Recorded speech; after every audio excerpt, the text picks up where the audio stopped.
Hello everyone. Step 1. To delete the background of the image with the Paint program, right-click on the image and click Open with Paint 3D. Step 2.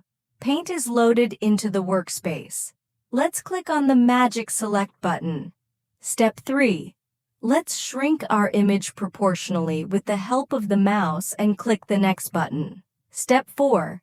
Let's say Done. As you can see, our picture is in two pieces. Let's click on the Canvas section separated from the background. Step 5. Let's turn off the Canvas section.